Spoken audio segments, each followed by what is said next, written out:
IMPPAS kritik soal penerimaan CPNS tahun 2024. By Novertina IAI, Jayapura.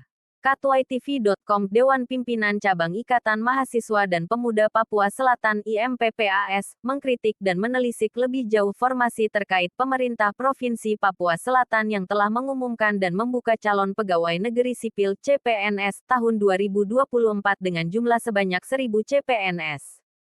Fredericus Tanis Awi, pengurus DPC IMPPAS mengajak kepada mahasiswa dan pemuda Papua Selatan lebih kritis dan jeli melihat formasi ini tersebut dengan mencoba merefleksi proses-proses penerimaan CPNS di Provinsi Papua sebelum pemekaran provinsi dalam konteks otonomi khusus, sehingga adanya proses perekrutan yang merata dan mengutamakan dari keempat kabupaten yaitu Asmat, Bovendo Goel, Mapi dan Merauke. Seharusnya sekitar 300 lebih orang asli Papua yang diloloskan.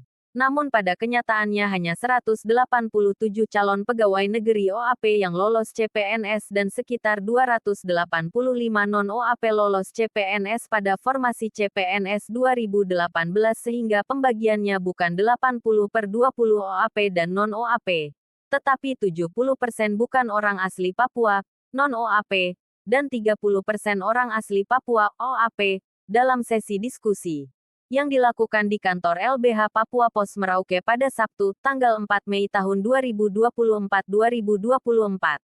DPC IMPPAS sendiri telah bertekad untuk turut serta mengawal proses formasi ini termasuk akan memperjuangkan kepada lembaga negara maupun OPD di tingkat daerah yang diberikan kewenangan guna adanya transparansi dan pengawalan yang ketat sehingga proses dan kuota yang telah ditetapkan sesuai dengan peruntukannya.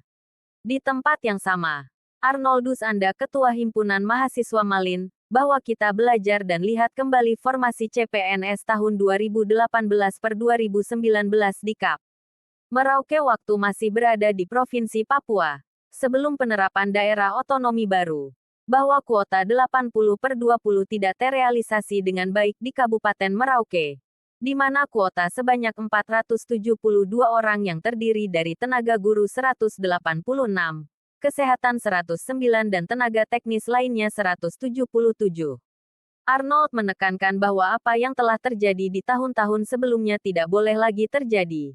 Kami tidak mau masalah formasi CPNS 2018 di Kabupaten Merauke terjadi pada formasi CPNS 2024 di Provinsi Papua Selatan.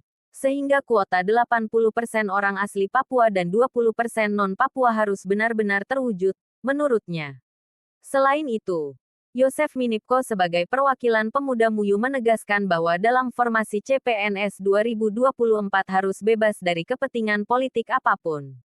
Yosef menambahkan bahwa dalam proses formasi ini bebas dari kepentingan nepotisme dengan mengutamakan asas kejujuran, keadilan dan keberpihakan kepada orang asli Papua. Kita harus menggarisbawahi dan waspada terhadap kepentingan kelompok atau elit politik tertentu yang memanfaatkan formasi ini untuk kepentingan pribadi. Penulis Novertina IAI.